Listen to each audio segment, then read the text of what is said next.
Well, President Trump says the federal government should take over D.C. His words appearing to support a bill recently introduced to end D.C. home rule. I think the district should have its own autonomy. And certainly under this administration, God knows what they'll do to the infrastructure of the city. They have the votes to finally do it.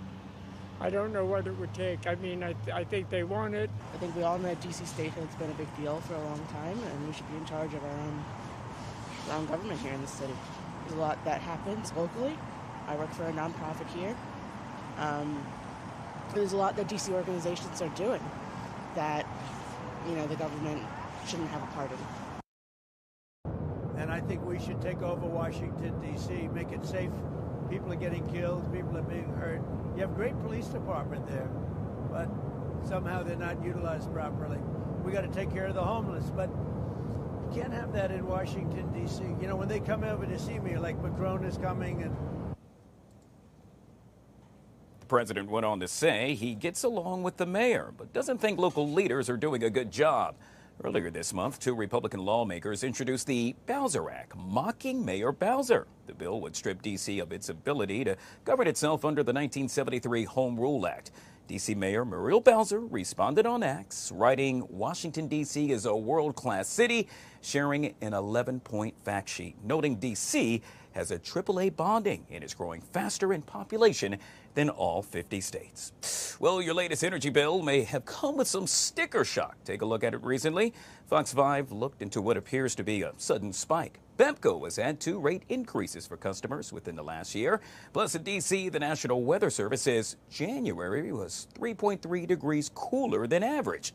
That means more power needed to keep your home warm. PEMCO says that 70% of your energy usage really pertains to your heat. Experts say the cost to produce power has gone up as well. Well, the DMV may have dodged another big snowstorm this week, but public school districts are already feeling the impact of weather closures and delays. Joining us now to discuss that is Anna Spiegel with Axios back here on the Live Zone. Good to see you, Anna. Welcome back to the show. Yeah. So let's jump right into this. You recently wrote an article on this topic, and let me guess, snow days and everything surrounding it mean, let's say, the school year will be extended? Yes, and it depends on the school district. Obviously, there's multiple jurisdictions in the DMV. But we've had the snowiest winter we've had in over 5 years. And a lot of schools have used up, their extension days already. In D.C., for example, the last day of school is slated for Friday, June 20th. That's extended by 2 or 3 days. But there might be more snow to come, in which case they might have to go into the following week, which could push up against camp schedules and summer travel plans. Yeah, I'm so glad you touched on that. I don't know about you, but I happen to be a summer camp kid. I was one of those guys that would love to go there, go fishing and all that other good stuff. But, well, it looks like if school is extended, that may very well not start on time. I'm curious, what about Montgomery County? What do we know about how many days they have left, if at all? Yeah, so they've, Montgomery County Public Schools, parents are already bemoaning the fact that the school year is extended from Friday, June 13th to the following Monday, June 16th. So, having Monday's last day of school is tough, especially after the Father's Day weekend. A lot of people were planning camps again, travel schedules. And Montgomery County needs to use another designated day to make up from the snow day, I guess, 2 weeks ago.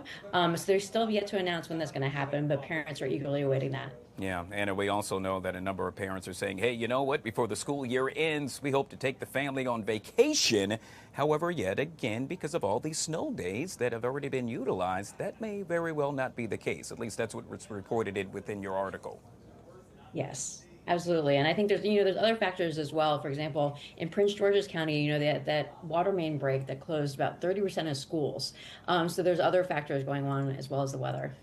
All right, yet again, Anna Spiegel joining us with all things surrounding what's happening within your neck of the woods, specifically pertaining to snow days. Always good to see you, Anna. Thank you so much for joining us right here on the Fox 5 Live Zone.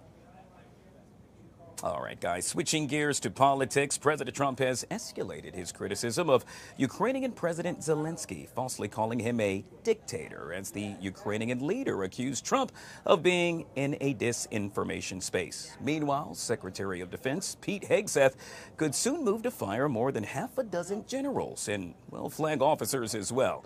Joining us now to discuss this and so much more. Hey, our guy is back and look kind of There we go. Okay, I want to make sure you're getting the light there. Mr. Ian Chaikin, political strategist, back here on the Live Zone. Welcome to the light, sir.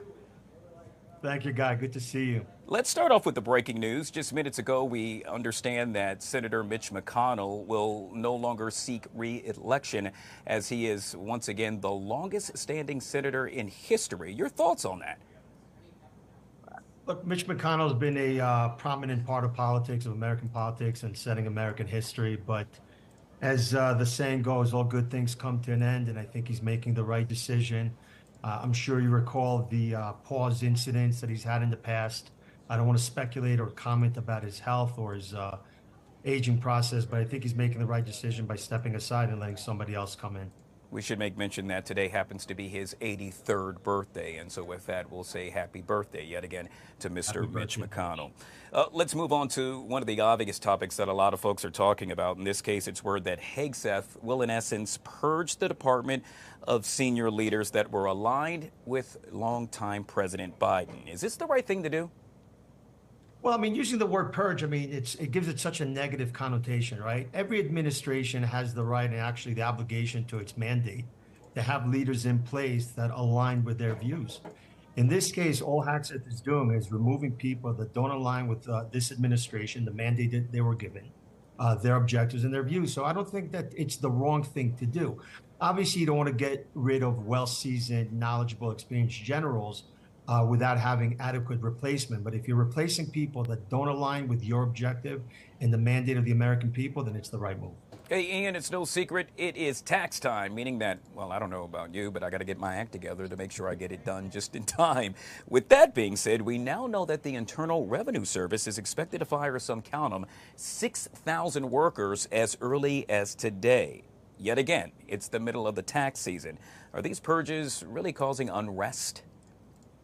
I don't think the purges are going to cause unrest. If I was a betting man, I'd gamble on the fact that the IRS has excessive redundancy when it comes to auditing the American people and processing our taxes, not to mention inefficiencies. The 6,000 people that are being discussed right now are relatively new hires that were put into place under the Biden administration when he wanted to put on another 80-something thousand agents to audit the American people. I don't think it's going to cause unrest. I don't think it's going to cause delay in processing refunds. I think the commentary with regards to the layoffs is more optics and agenda driven than it is technical in aspect. Well, Ian, no one wants to lose a job. I don't want anyone to lose a job, but if this means that I will not be audited, I'm waving my hand high. I'm all for it. In this case, let's move on to polls, and more polls, Ian. We know that Trump's approval rating, as it currently stands right now, tilts negative. That according to a CNN poll, but still lands above the level he reached at any point in his first 4 years in office. Now, a broad majority feel the president isn't doing enough to address the high prices of everyday goods, and 52% say he's gone too far in using his presidential power. Your take on this? Okay, so it sounds like a three-pronged question. Let's start off with the polls.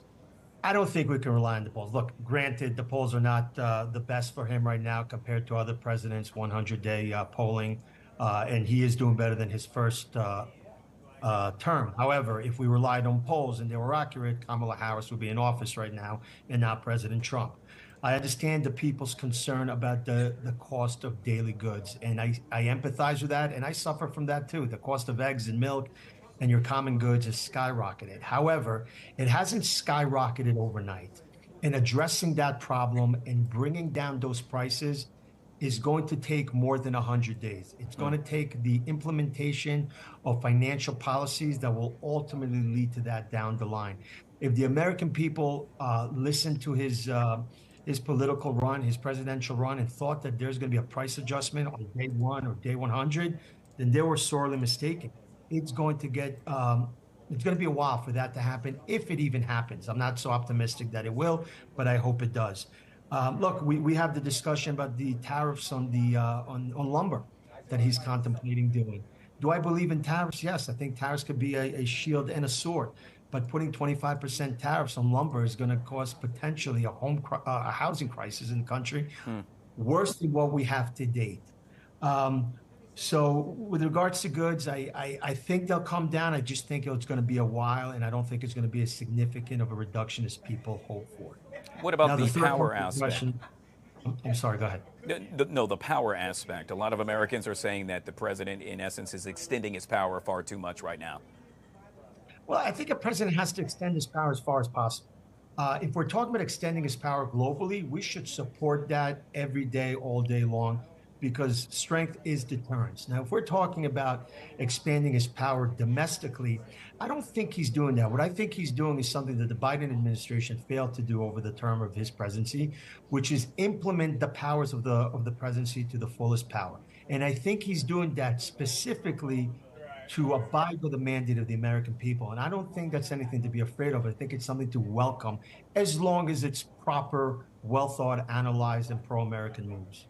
All right. Well, let's talk about what's happening overseas. In this case, we know that Trump has escalated his criticism of Ukrainian President Zelensky, falsely calling him, quote, a dictator, as the Ukrainian leader accused Trump of being in a disinformation space. Your thoughts on all of this? I think it's pre-negotiation tactics.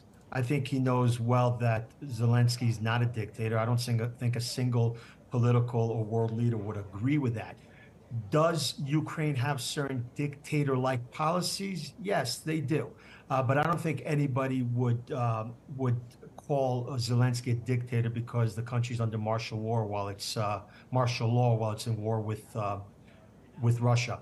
I think ultimately what he's doing right now, he's stirring the pot, he's getting emotions, and ultimately it's a tactic to get everybody to the table and come to a resolution of the war. Because I'm going to say something, Guy, we can't keep sending billions and billions of dollars to a country with no accountability in a war that they're likely not going to win, and a war that ultimately benefits the European nations more than it does America. I mean, I think we've sent over $200 billion or somewhere along that line, where the European allies of ours have sent a fraction of that, and all we're doing is benefiting them more than we're benefiting the American people. That money leak has to end. Now, how we get to that is in Trump's wheelhouse.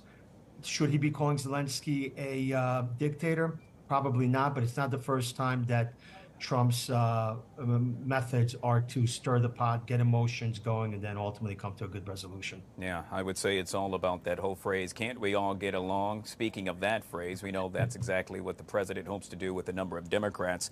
Apparently plans to meet with several Democrats next week in Florida, saying it would be awesome if we could all work together. What will likely come of this meeting, Ian? I think a lot of politics are going to come out of this meeting. I think it's an olive branch. I think it's a great attempt to neutralize the rhetoric that's going on in American politics now.